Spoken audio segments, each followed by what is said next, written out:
I am safe. I am enhanced. I am supported.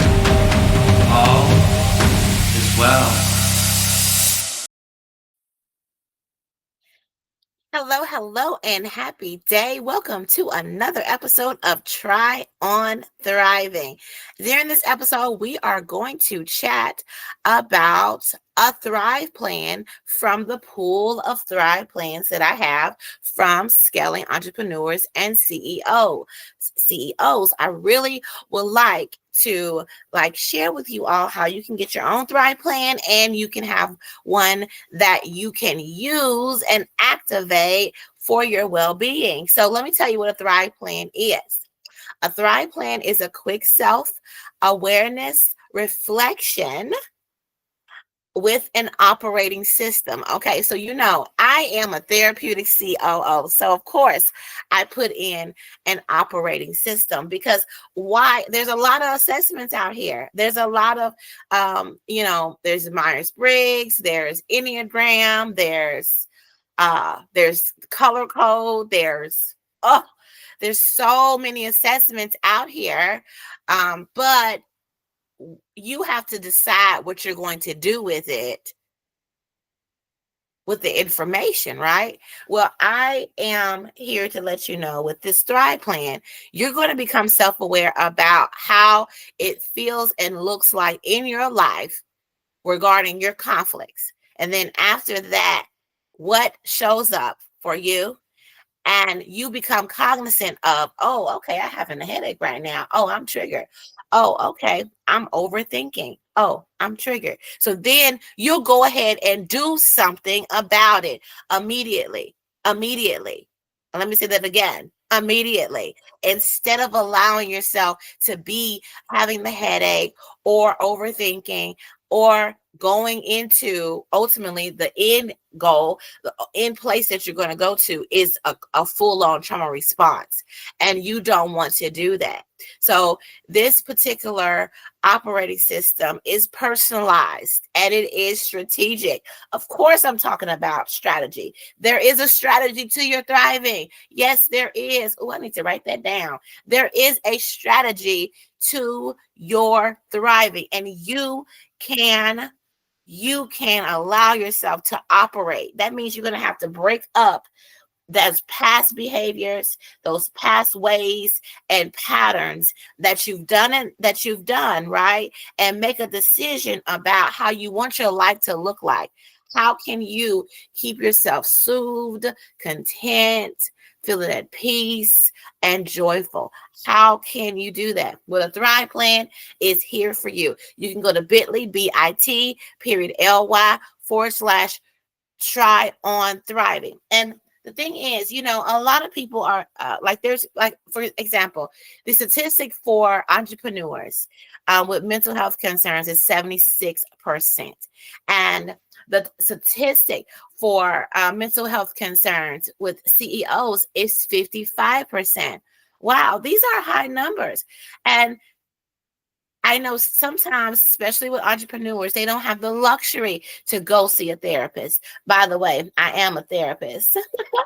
I'm a licensed professional counselor, and I work with CEOs as their therapeutic COO. So they get both of these wonderful things because I'm also an execution coach. So I'm always getting things done, but you have to knock out those mental blocks. Thriving business. So we're today going to go through a Thrive plan and just talk through what this particular CEO marked on the Thrive plan. And I'll give you some insights into it. So you can go ahead and get yourself one bit.ly/try on thriving. Okay. And so the try response that they put is, of course, fight. Fight seems to be always a trauma response that people say that they have. Okay. Now I will tell you that the Thrive plan can be used in the moment. Like in the moment, if you're feeling conflict, you can get pull the Thrive Plan out, fill it out based on, because a lot of people say, well, it's based on context. Well, it is sometimes based on context, on like what you do and how your behavior, what your behavior looks like. So that's the reason why people mark more than one thing that happens when they're in conflict. So this person marks fight and freeze. So one thing about the Thrive Plan is, like I said, you can pull it up, you can do it in the moment of your conflict. Okay. And you can see how it's showing up inside of you. And it'll take you straight to the processing of, okay, I'm feeling triggered. Okay. And what am I going to do to cope? So you select the things that you're going to particularly do to cope from it. That's the operating system piece, is to take yourself straight into the coping.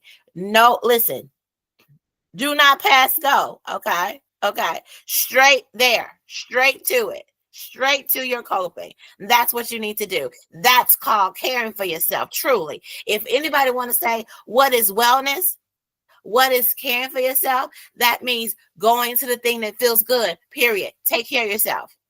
Do the thing that feels good. Do it now. Do it. Don't let anything stop you. Straight there, straight there, straight there. So, what you want to do is not go always to the trauma response, but because once you get to the trauma response, you're there. It's like you're there, and it's hard to bring yourself out of that. It takes even more coping to bring yourself out of a trauma response. What you want to do is stop it in its tracks, do your coping. So other than fight and freeze, okay? And let me just go over these things just in case it's your first time here.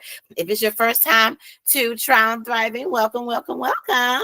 Did I tell y'all who I am? I'm a love force. I'm Erica Kesse, and I'm a love force with mysterious wisdom, celebrating life. I enjoy knocking out mental blocks in CEOs so they can be thriving and they can have structure and systems in their businesses and in their life. Okay. So, fight is to push and try to complete things while you're neglecting yourself. Okay. Freeze is overthinking, overanalyzing, and procrastinating. So you do not make decisions. Okay. That's freeze. Now I have to tell you, freeze is one of the coping skills that I see a lot in individuals who identify as female. All right. I see a lot of freezing happening, or maybe they're the ones that are willing to say that they're freezing. Okay. Maybe they're the ones that are willing to say it, but it is marked on there. And I think that it goes back to your conditioning as to what was acceptable, right? So they see that it was acceptable to fight and it was acceptable to freeze because people have told them that that's what they do. That's what you need to do, is to freeze. And that's okay to do that. Like those are acceptable to sit and be in your mind, overthink, overanalyze, and not make decisions, or be pressured into making a decision ultimately. All right. And as a CEO and sales entrepreneur, it's really important for you to always be on full cylinders and able and capable to create solutions in your business, solutions that will move you towards your legacy, that will bring you to your vision. You don't want to make solutions and decisions that are not going to ultimately take you to where you want to go. But how are you going to make those decisions if you are triggered and feel traumatic things going on inside of yourself, right? So let's go into how it shows up in them. Okay, so physically, they have crying spells. They feel hot. They have heart palpitations. There's stiffness. They have a shaky voice, right? And they even added in some additional things that show up with them.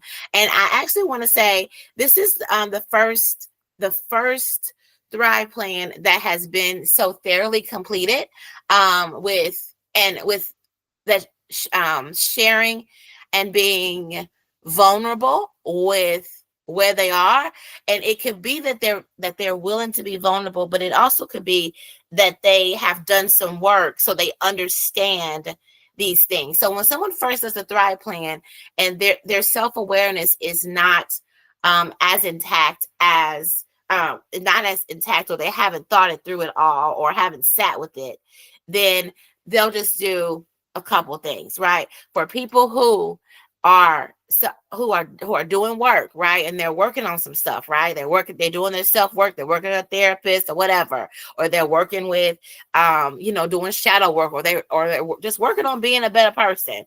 They recognize it and they have done some reflection to know. And so they mark more things here, because they know the things that now, okay, I need to work on this. This is what shows up for me. So they also mentioned silence and being antisocial as things that they do. All right. And those are under the category of physical. So then going down mentally. Ooh, okay. Mentally, they marked almost everything on the list except for 4 things. Okay. So I'm not going to talk through every last one of those. If you get your Thrive plan, you can go to bit.ly/try on thriving. So when you go and get your Thrive plan, you'll see all the selections there. And they marked mostly all of them. All right. Which really says a lot about how they're in their mind. They're very cerebral, right? They're very much in their mind, which goes into being the freeze that they mentioned earlier, right?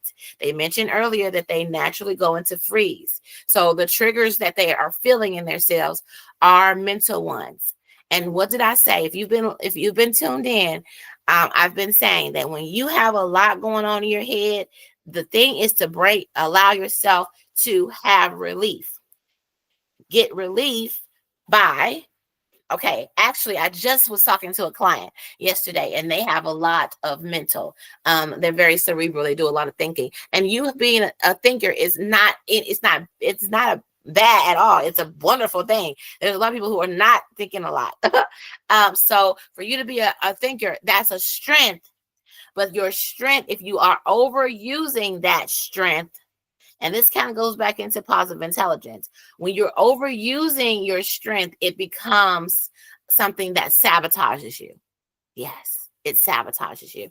So, get out of your mind and into your body. Or that's number one. Out of your mind into your body. How do you get into your body? Exercise, yoga, doing physical things like art and like writing, or anything that you can do that your body is moving. So that, and then the other thing that you would do is think about what you want to think about. Yeah. Think about what you want to think about. So if you're having all of these thoughts coming through, right? Racing thoughts, flashbacks, forgetfulness, over analyzing, if you can just decide that I'm going to think about one of my favorite thoughts. I'm not going to think about, or I'm going to try my best not to think about this thought. Now, when you sit and you say to yourself, oh, I don't want to think about that, you think about it, right? But if you can decide to think about just anything that will cause you to break out of that and to give yourself some relief. So think about what you love. So if you're a parent, think about your kids. If you're you have a partner, think about your partner and what they did sweet for you. If you're writing a book and you're excited about the writing process and the story that you're sharing, think about that. Think about sunsets. Think about there's so many great, beautiful things to think about that you can actually intentionally decide to think about that. Intentionally decide. So maybe an exercise for a person that's an overthinker is to write out all the thoughts that they like to think. So then they can pull out their list of thoughts that they like to think, and it'll make them then think about those things. Right. And it will give you relief so that you can come up or have the solutions to come to you. The great solutions will come to you if your mind is not racing and you're over analyzing and being critical. All right. So I don't know if you all notice this, but as we are going through, I noticed that a lot of my CEOs there's some thinkers. Okay. And they're really in their minds, right? And a lot of times they numb out their bodies when you are in your mind. So going back, this person marked a lot of things on emotional too. They marked tired, fear, anger, sadness, irritable, mood swings, confused. Okay. And then spiritually, they are feeling reduction of love activities, loneliness, isolation, reduction of social interactions, and they're all over the place. All right. Now, let me go down here and see what are they doing to cope. Okay. They actually have a lot of things marked on their coping, right? Now, I have to say this. A lot of times people have a lot of things that they do, but they're not necessarily intentional. When I say being intentional, that's why you need to know you're triggered so you will soothe it, right? If you're doing things, it's good to say, okay, I'm triggered. This is my intention to allow myself to be better. I'm going to do this thing. So if you focus and know that this thing is going to allow me to feel soothed, then that is what's going to happen, right? It is about your perspective. If you have the perspective that I have a tool or the tools, you can use several of the things about this thing, and I know I'm triggered. I'm going to do this coping. Then it will be that you can rebound from your conflicts. So they have a lot of things. They have gratitude. I will say gratitude is the highest form of being. And so going back to them being a person that has all those thoughts going on, if they would spend some time, just spend some time talking through what they're grateful for in the moment. In the moment, because gratitude brings you to the present. It takes you out of your worries in the future, right? And what happened in the past. It brings you right here.